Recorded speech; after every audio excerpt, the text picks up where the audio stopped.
Welcome to knowHis.love podcast. We are a podcast started by a priest friend of ours. We are 3 students at Ohio University. We're at a campus without focus, so we're just here to talk about our experience with discipleship and what we've learned as we kind of just figured things out ourselves. And we have 2 FOCUS missionaries here today that we're gonna just have a discussion with about the differences between our discipleship approaches. Yeah, so we're just going to be talking about the heart of discipleship, the practicals of discipleship, and then in regards to the win, build, send method, we're going to be really focusing on the win today. And Focus thought that Emily and Zach here have some fun personalities, some uniqueness, some good free will, And so hopefully we'll be sharing some funny stories about times we've tried to attempt winning students over on campus and truly loving them. With that, I'm Madeline. I'm Julia. And I'm Izzy. And Emily and Zach, can we hear a little bbit about yourselves? What is your deal? What's my your deal? What's my deal? I'm Emily Heupel. The basic, boring information is that I'm a 4th-year missionary. I'm the team director at Central Michigan University. Fire up chips. Fire up chips. Fire That's up what chips. they say in Michigan.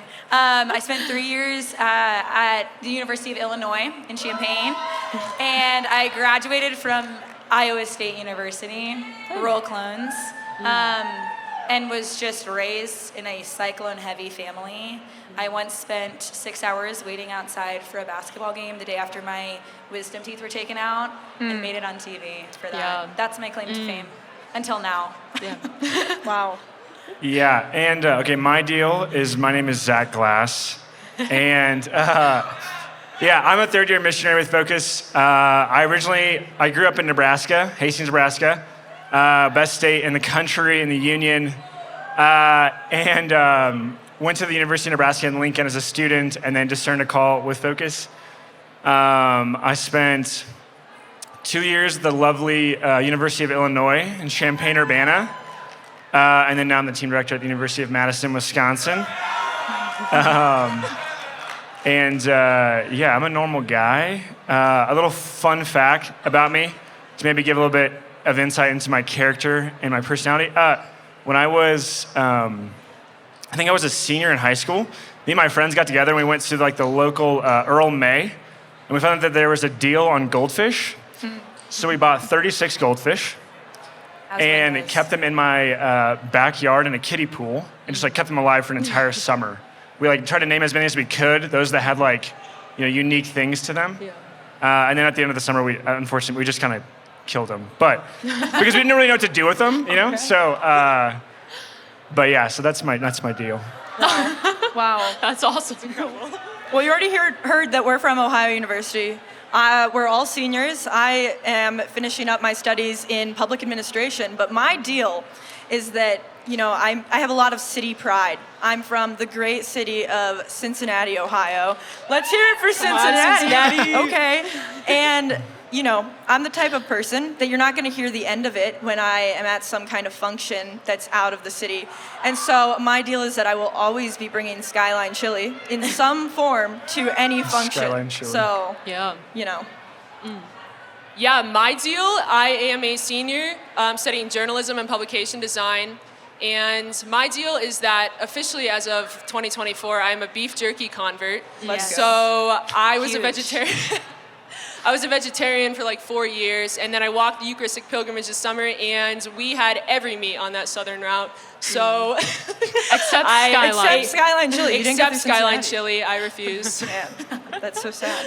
But I'm officially a beef jerky convert. Nice. Okay. As I said, my name is Julia Krauth, and my deal is that I study industrial engineering, and I sewed this skirt, and it's really questionable craftsmanship, so every single minute I'm making sure that it's not falling apart on me. Oh, boy. So that's my deal. Zach was going to wear a jean dress today to match was. Emily. He didn't. Yeah, So, I But was. then somebody forgot it. Yeah. We forgot Yeah. ours. Yeah. I was. Our So, I mean, backups. your fashion choices, even though it's questionable, I think it's... But maybe you could Yeah. make me a jean dress. and Yeah. then Yeah, next for the time- next one. Yeah, That could be good. Well, to get into a little bit more of the content, I wanted to start off by asking you guys a little bit about the FOCUS method of discipleship. could you maybe describe a little bit about what discipleship is? And I know that most of us are probably familiar with the win, build, send method, and maybe focus a little bit more on the win part, because that's kind of what we're going to be discussing a bit deeper today. Want to start? Go for it. Okay. Okay, I would say, how would I define discipleship? I would say discipleship is learning how to imitate Christ in all things. So just like the simple question of like, what would Jesus do? Like in all situations, no matter your state in life or what you're doing. Trying to better understand like what would he do in every single situation through what we'd call like Acts 2:42, right? So in Acts 2:42, it's like fellowship, prayer, teachings of the apostles, and the sacraments. So by building a life around those things, we're in a sense getting to know who God is. We're learning who Jesus is, and then we can imitate him and be like him. And so I guess the win, build, send process of focus, I've always said that I think win, build, send is actually the progression of the spiritual life. Jesus wins you. We see that in the Gospels. Jesus wins us over, whether it's quick or slowly or whatever, but he wins us over, and then over time as we like journey in a relationship with him, he builds us up, and then at a certain point he sends us out. And these things aren't like, they don't happen necessarily in that order all the time. Sometimes they happen all at the same time. But yeah, I think like focus is just kind of, the win, build, send model is just kind of a natural progression of what you see in the Gospels, and also maybe in your own, definitely in my own experience of relationship with Christ. So I don't know what you would say.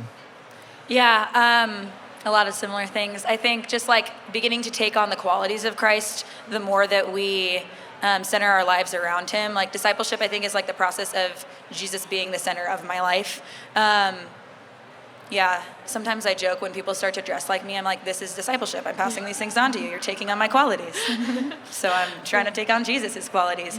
I think specific to the win, something has to be like attractive about it. Something has to, like there has to be a desire sparked in your heart to want something. And like the desire for Jesus is at the depth of every person's heart, but what draws that out is different for every person, which is kind of fun to figure out. Okay, that's actually perfect for the next question I was hoping to ask you guys. Perfect. Which is, I believe that every campus is very different and has a different culture, and we're all very unique people. So what do you think makes your campus unique in how discipleship looks like on your campus?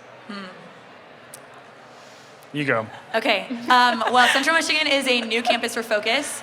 So Okay. let's go, expansion Come on, campus. Focus. Fire up chips. Fire up chips. So it's been really fun to figure out what it looks like, because we're kind of making it up as we go a little bit. And FOCUS has a great model for it because it's the model that Jesus used. So honestly, a lot of this semester at Central Michigan has been learning the culture there, and learning what the students are like, and growing in friendship, because that has to start first. Like, growth in relationship with Christ has to come in relationship, and they're not going to trust me if I just come in and tell them what to do.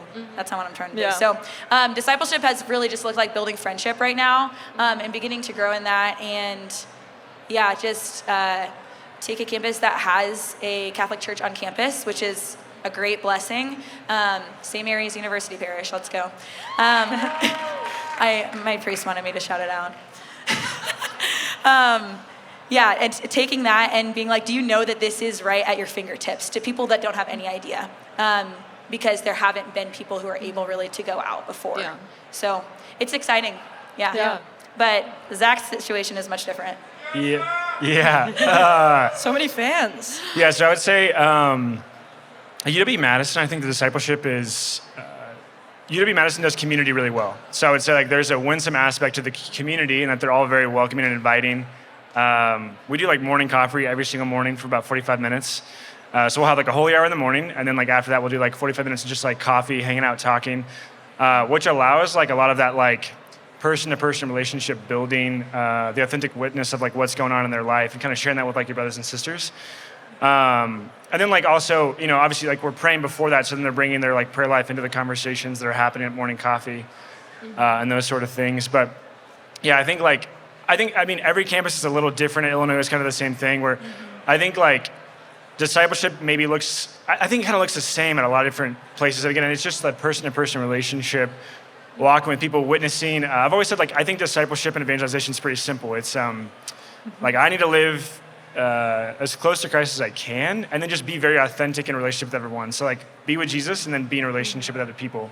Yeah. And then naturally it rubs off and it has an effect on people. And that's that's ultimately what Jesus did, right? He comes in, when he came, right? He came into people's lives and he just lived with them. And that just affected them. And he was all about them too. I think that's a big part of like the win aspect, just about being, he's so much about us, right? He, like he's just like whatever we like, he likes. I think that's a really big part of the win as well. So yeah. I love that you said whatever he likes, or whatever we like, he likes, right? Yeah. Because I think for us, our campus is, at least we like to think it's very unique. It's very in the hills, very hippie grunge, I think is what Izzy likes to call it. Nice. And so I feel like for discipleship, we were really struggling at first. We kind of came into a dead Newman Center. There wasn't very much going on. COVID had totally wiped it out. And just through trial and error, we have grown to about 80 people consistently a week, I think. And yeah, I don't know if you guys have anything to say about how you've seen that play out on our campus. But. Yeah, I would say, especially at the beginning, I don't know if you have a similar experience, but when we came into college, like I didn't know what discipleship was or what that meant. But I feel like we were really good at just like being an authentic friend group, and like we discipled each other like accidentally, I feel. Like it wasn't super intentional because we didn't know that there was like a win, build, send formula or like anything like that. But we just really leaned into Catholic friendship, and like discipleship happened from that. Right, like we just really lived out in our relationship with Jesus, and we just wanted other people to have what we had. And I think it just naturally came through that. Yeah. Yeah. So going off of that, my question is, before you decided to go win others over, how are you guys won? Like what did you see in other people that was different about the church and just different about those Catholic people that you were like, I want that, and like I'm going to live for that myself and invite people other too? Whenever I think about this, I think about my aunt. Do you guys say aunt or aunt? Aunt. Yeah. Aunt. Okay, good. I say aunt. I think about my aunt Andrea. She became a FOCUS missionary when I was in 3rd grade, and I didn't know what that meant. And I don't really remember a time in my life, honestly, before she was, like, I don't know what she was like even before that in my brain. But she served at the University of Nebraska-Lincoln. Whoa. I know, but it was great for her. And it was not far from where I was growing up, so she would have my sisters and I come visit her often. And Your sister's in the here. crowd. My sister is here. Come on, sister. She'd have us come visit her often, and we just hang out with her teammates a lot in her house, and they just loved being around us, and they were so fun. And my aunt just had so much energy for life that I just wanted to be her.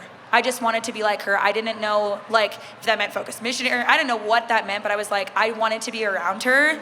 And she was the first person who ever brought me to adoration. I was in 3rd grade, and she was bringing me into this perpetual adoration chapel. I didn't know what that meant, but she brought me because that's what she wanted to do with me. But she just like wanted to live life to the fullest, and did. And I felt that way when I was around her, and still do, honestly.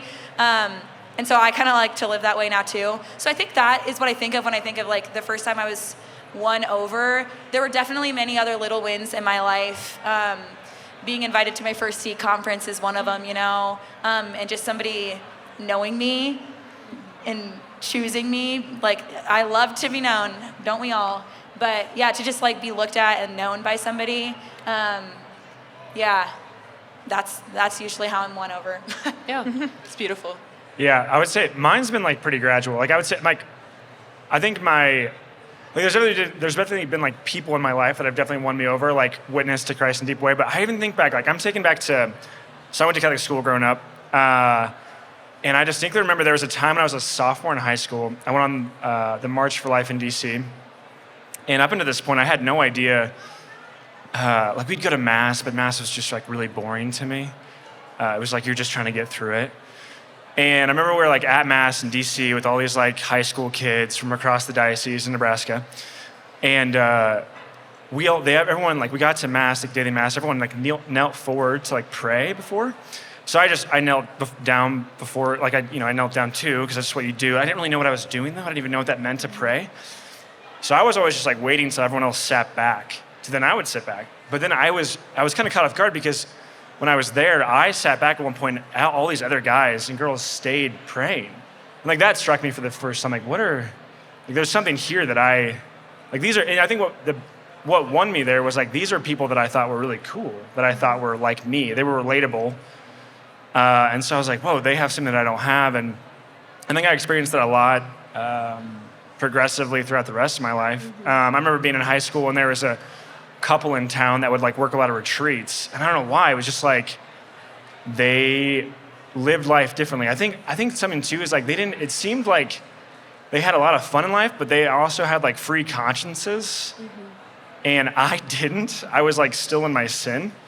So it was like, I wanted to have fun and be like them, but I still had a lot of guilt underneath because of the decisions I was making. And so I think that witness there also of them having fun, loving life, being relatable, normal people, cool people that I felt like I could resonate with, but that also didn't have the back end of like the double-sided life was like, whoa, I think I want this. And it allowed me then to be able to take a step closer to Christ, I think in that direction. Yeah. The fun is what I was thinking of too. Like just when people can have fun and they're not really thinking about what other people are thinking, and there's just a freedom about them, you kind of notice it. Oh yeah. Like others' freedom, you'll notice. And I was like, I want that. I want to not worry about what other people think. Yeah, I think that's one of the two things that like won me over. Just like how fun. I remember meeting like these super alive people my senior year of high school, and I was like, what? These people aren't acting too cool about the faith. They're so alive. I was like, I want that. I was like, whoa. Like I was acting too cool. I was like, what are we doing? You know, Right. and they were so alive. And I was like, whoa, like they think this is cool. And I think just like that firmness of it was so cool to me. And then also, yeah, the second thing I think that won me over was just like the way that the Catholic Church stands for what it stands for, and they don't move the line. I remember my senior year, Julia and I had a theology teacher named Mr. Kronholtz, and he would always be like, Mr. Kronholtz. Mr. Kronholtz. He would always be like, Catholicism's the truth. And I'd be like, your truth, Mr. Kronholtz. And then I remember thinking one day, like, wow, there has to be a truth. So then Julia and I, when we were 18, we went around to all the different churches, and we were like, we have to find the truth. And it only took us like a month.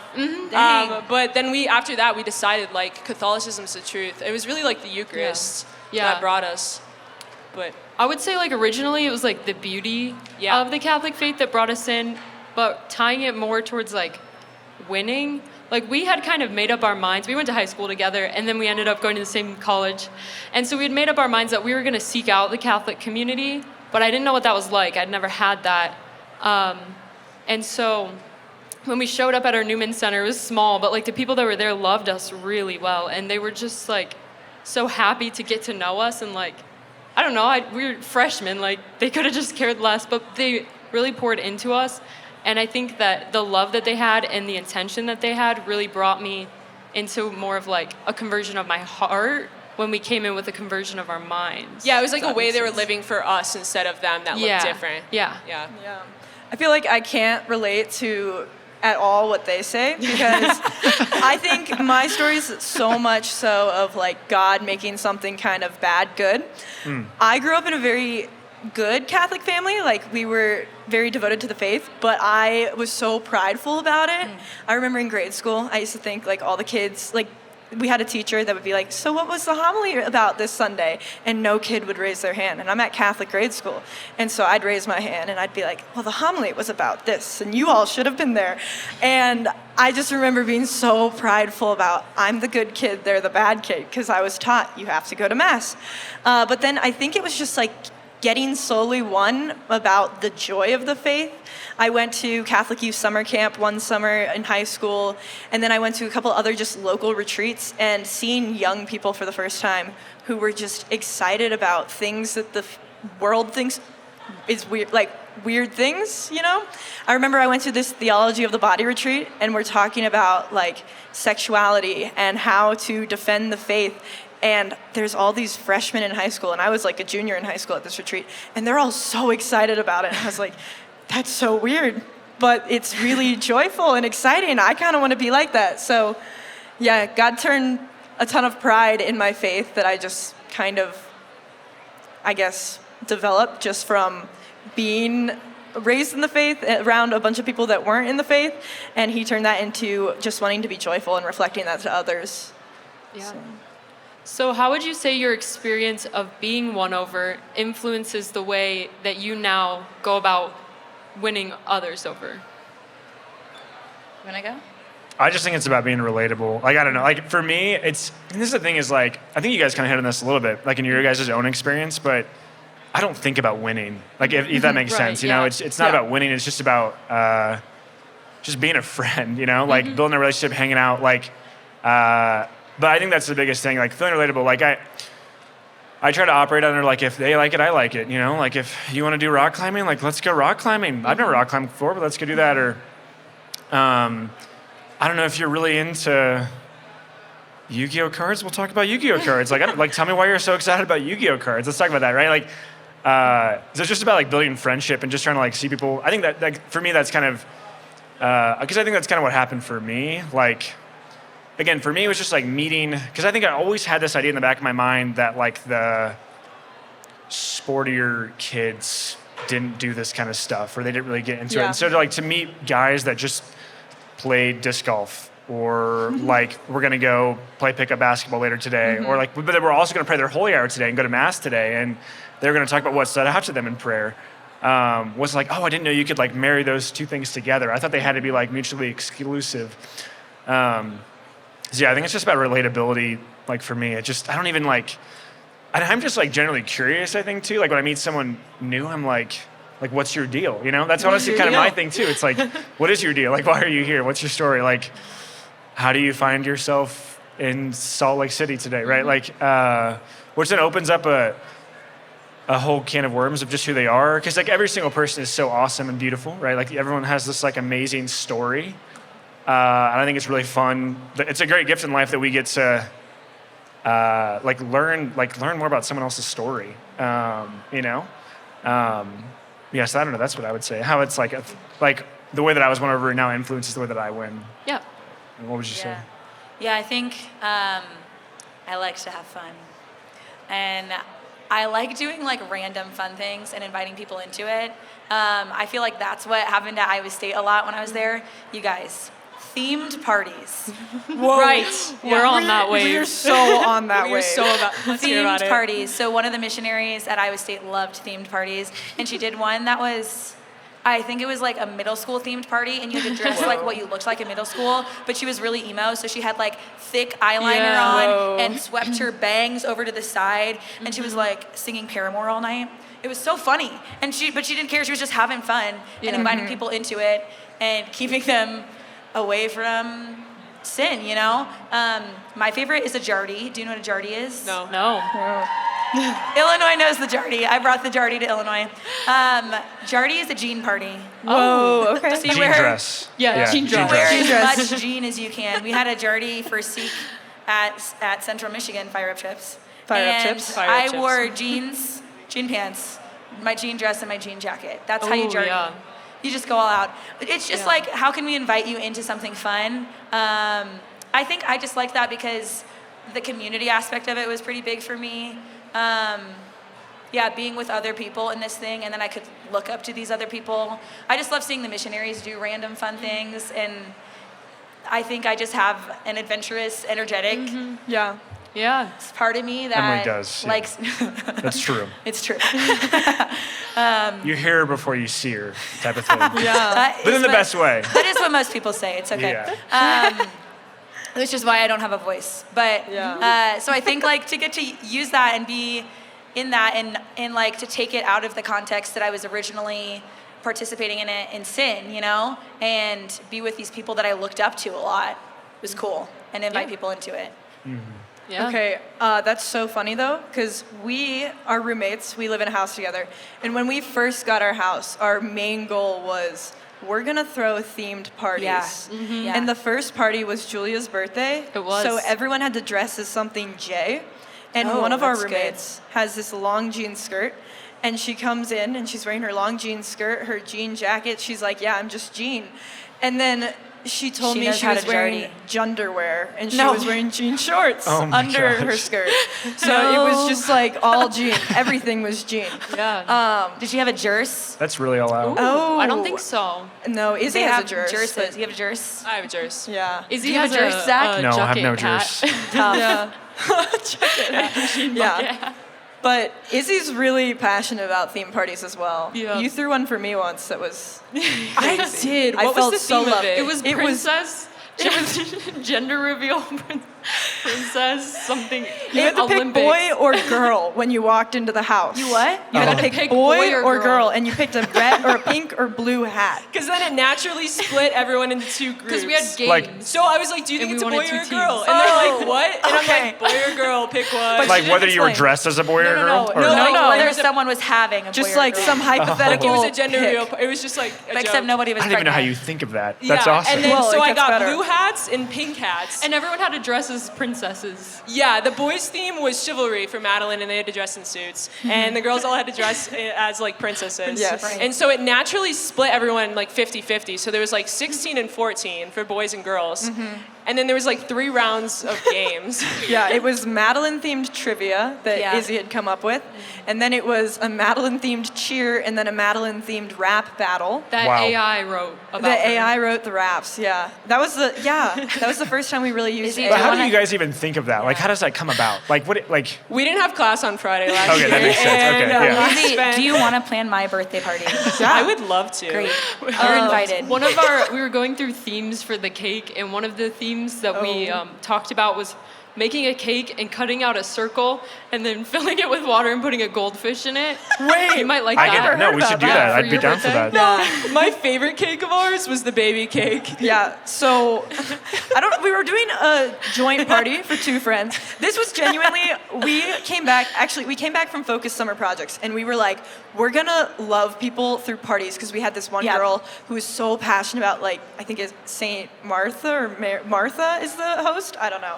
Martha or Mary, I can't remember, but she was so passionate about hosting. She's like, you guys need a host. It's how you love people best. And so we got into this. And we had a joint party. It was right after Julia's, and it was 2 people. And I was like, how are we going to do a cake for 2 people? So I don't know how it came about, but we got these 2 little baby dolls, about 5 inches in size. And they were sitting on top of a sheet cake that said, Happy Birthday, Braden. And then they were Was holding... Braden real? No, Braden's a guy. But then they He's were... real though. Oh, he's real. Yeah, Oh, I thought it you was said a his girl. birthday? It Yeah, it was, was his yeah. birthday. Okay, yeah, I- sorry. okay, great, Yeah, great. he's at the speed dating event right now. Yeah, he That didn't makes come sense. trying to get Yeah, up. good for him. Good Yeah. luck.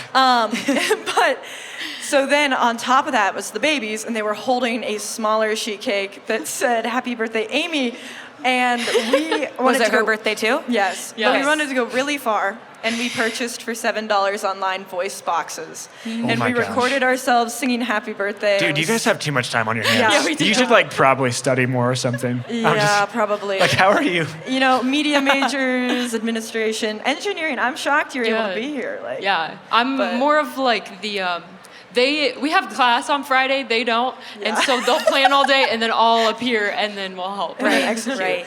But yeah, so we also, this was a really big party. We invited every single person in our Catholic group chat, every single one of them.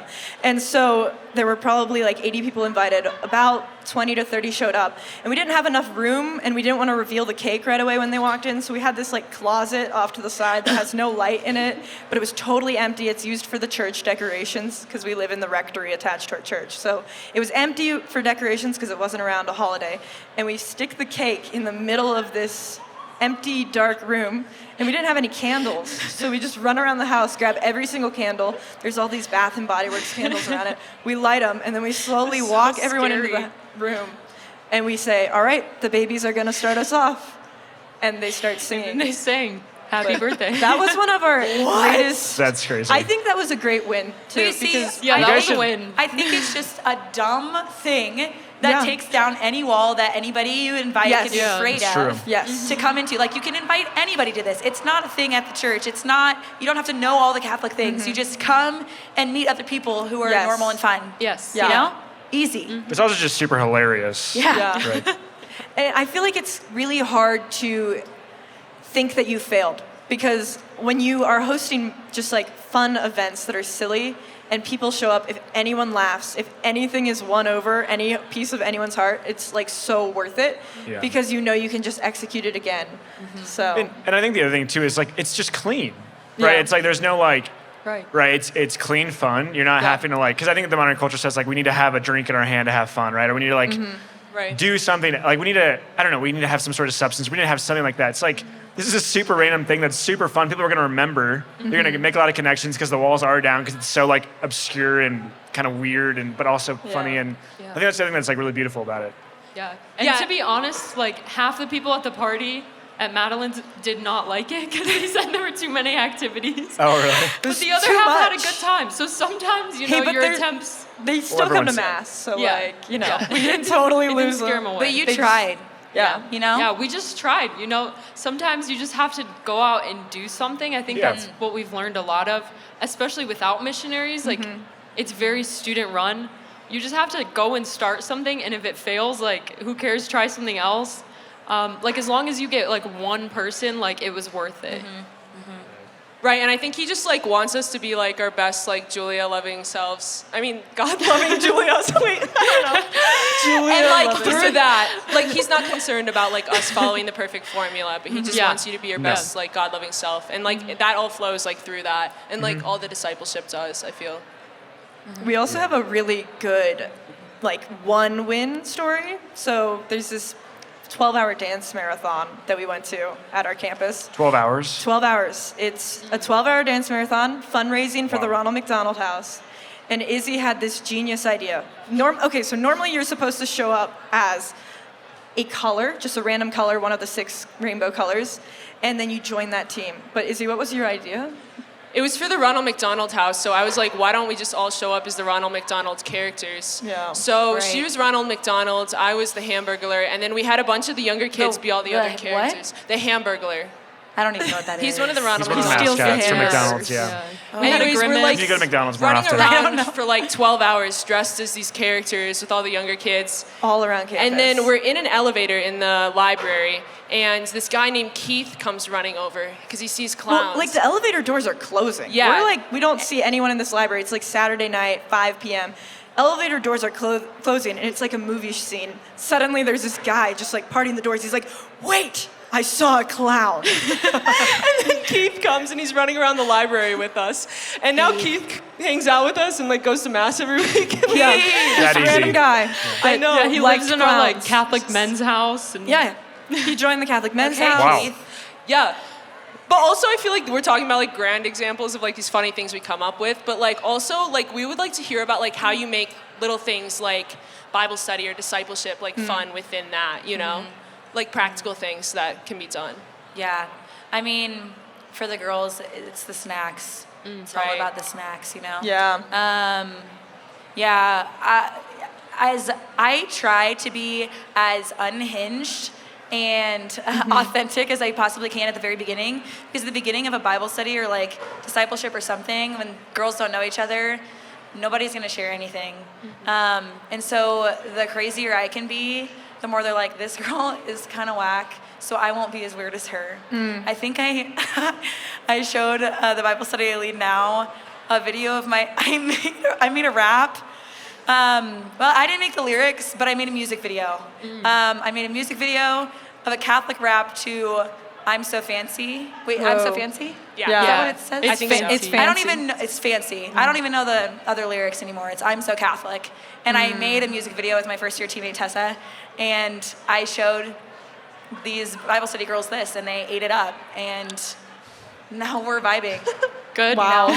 I'm just super honest about my life, and I think that's what people want, you know? Like, Right. we don't have to fluff anything up. We don't have to be somebody that we're not. And that just makes other people more able and comfortable to do that. Yeah. What about the boys? Yeah, I mean, I don't know. I'm not convinced that guys actually like snacks for Bible study. I'm just not. I don't know. I That's brought what them. I've heard. I've brought them before, and they don't eat them. Maybe I'm wrong. Men proved me wrong, I guess. I haven't brought any snacks this year, but The Wisconsin men look angry at Zach. yeah. I don't know. I think the one aspect of Bible study. I think I just try to be myself. Like it's, I also think like part of it's too, like I would just hang out with them outside of it. Like a lot of it happens outside of it. Like at Illinois, like I remember one of the things we did early on, I think this is hilarious. Like, the guys still give me a lot of like, they still joke with me about this all the time. But when I first got to Illinois, I was like, so we moved in this house and it was like honestly just a pigsty.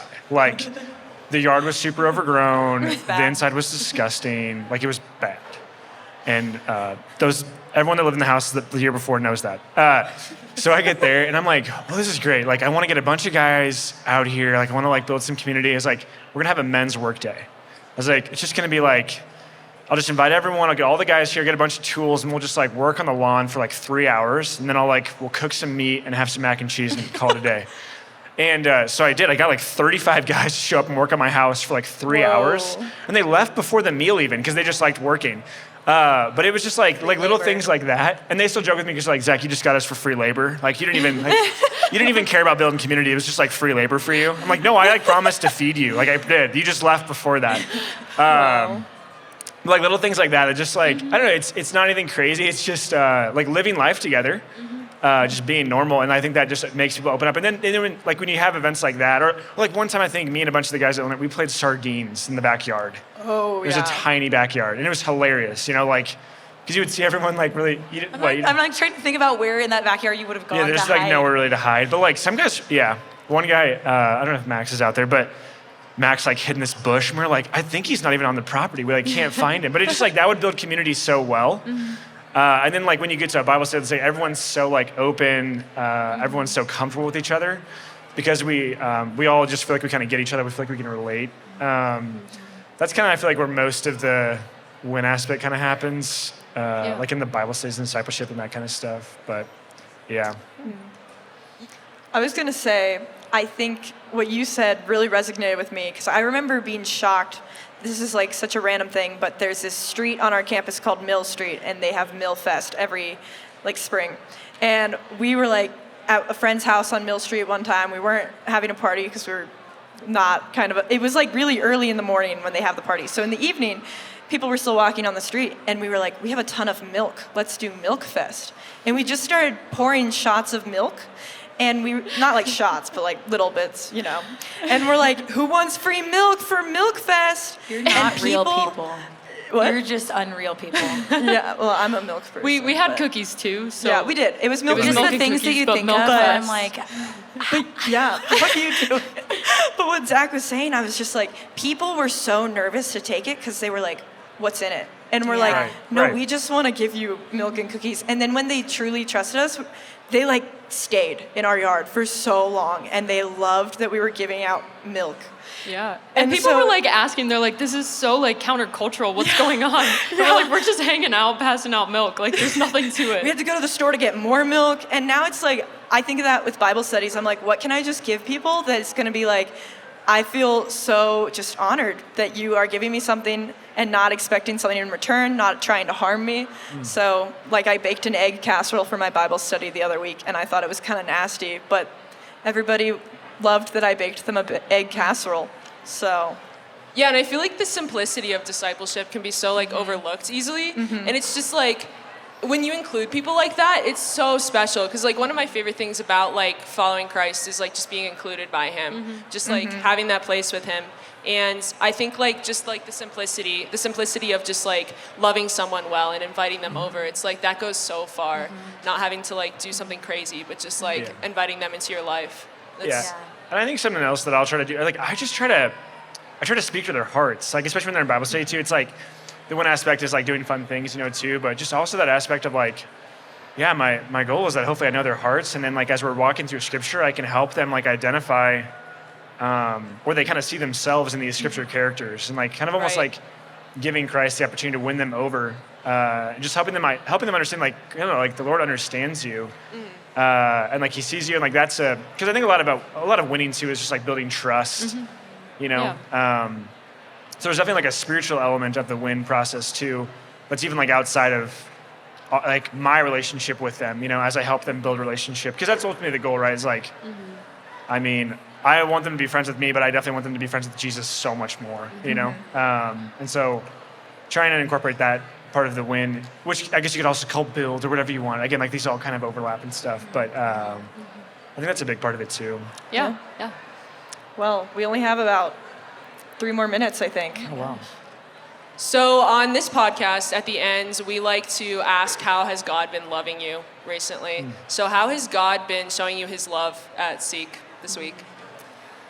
I've loved Seek ever since I first went. But I think getting to come to Seek as a missionary is so fun because I just get to see everybody that I love in one place. And it takes me forever to get anywhere because I'm stopped by so many people. And that's just my favorite thing, is to interact with people. So I think that's one really basic way that God's been loving me at Seek. And I think there's also just like always a lot of restoration and rejuvenation that comes from Seek. Just I get to be filled again, and I'm pouring out a lot. We always want to be a waterfall, like being poured into and pouring out. But I think, I'm just feeling like really rejuvenated, and like the Lord is beginning to heal a lot of things in me, and that's pretty fire up chips. You know? Fire up chips. Fire up Chips. So fire up chips. Let's hear from the chips. That's how the Come Lord's on. been loving me. He's just been giving me a lot of little pieces of healing. And I'm just thinking of another one. It's the Jubilee year of hope. And I've been praying about hope a lot. Yeah. And I was angry about hope last semester, and now I'm excited about it. Good. And Let's so the go. Lord is shifting my heart to hope. That's awesome. It's great. I feel like Jesus is always doing a lot. I think one way that he is loving me, Sister Miriam's talk last night really stuck out to me. Just like the simple line of just like, he's not forgotten you. And I think just like realizing, there's still a lot of parts of my heart and my life where I desire for the Lord to come in and heal me, restore me, make me new. Maybe some parts of myself that I'm not necessarily happy with, right? But just like that reminder of like the Lord, Jesus just sees all of that. Like he knows that I don't even like it. He has more patience with me than I have with myself. And so I think just like the reminder of that, and just the simplicity of adoration last night, just like getting to sit in a room with the God of the universe is almost just like the things that happen that I'm not even aware of is just beautiful to me. I think just like last night, I was really struck by just the idea too of just when I end here on this earth, like the opportunity of just like getting to see him face to face, and just like that, getting to just sit in that gaze, like his gaze, and me just getting to gaze at him, and like the simplicity even of that, and how much that actually impacts my heart and heals me in a lot of ways, gives me a sense of freedom, which then allows me to go win because I feel free and I want to go have fun, right? So it all comes together. I think that's what he's been doing this week. So yeah. Do we get to hear your guys', or not time? I think we can Yeah, go. please go. I was going to say a very similar thing to Emily. I have an incredible memory of remembering faces, and so I remember a lot of people from my different summers that I've done summer projects, worked at Catholic Youth Summer Camp and different apostolates, but I don't always get remembered as often as I remember people's faces. But at Seek, it's just so many people that every 30 minutes I'm hearing my name called out behind me, and it's just such a reminder through God's people that like Jesus does truly know me, and he knows me through his people as well. And I feel so loved hearing my name from some random guy I met 2 summers ago that I don't know why he remembers me, but he does, and he wanted to say hi. So that's how I've been feeling loved. Yeah. I would say that God has been loving me and comforting me a lot in like a renewal of the belief of the power of prayer, if that made sense. And like just reminding me of like the abundance that he has and having confidence in that. It's been really powerful, and just knowing that like our prayers are heard and answered. I've been feeling really loved by all of our friends that we get to see, and then also just feeling like grateful for like the generations that came before us that have put this conference on. Like they care so badly, like to go through all this effort to put this on, and I just feel really grateful for like those people who love us well, like our generation. So that's how he's been showing me his love. But All right. Well, thank you guys so much. Thank you guys for coming. yeah, thanks Yeah. you. For letting us for having us. crash. If you're interested in seeing more, we are called knowHis.love, like kind of like .com, on Instagram, Spotify. We have a website. Yeah, thank you guys. I'm Madeline. I'm Julia. I'm Izzy. I'm Emily. I'm Zach. Have a wonderful love. Let's go. Have a wonderful Seek. Come on, thank you. Thanks for listening to this episode recorded live at Seek. Miss the conference or want to relive your favorite moments? Seek Replay has you covered. Access powerful keynotes, inspiring talks, and exclusive content to take your faith deeper anytime, anywhere. Head to seek.focus.org/replay to download now. And don't forget to join us for Seek 26. Check out seek.focus.org for more information and to register.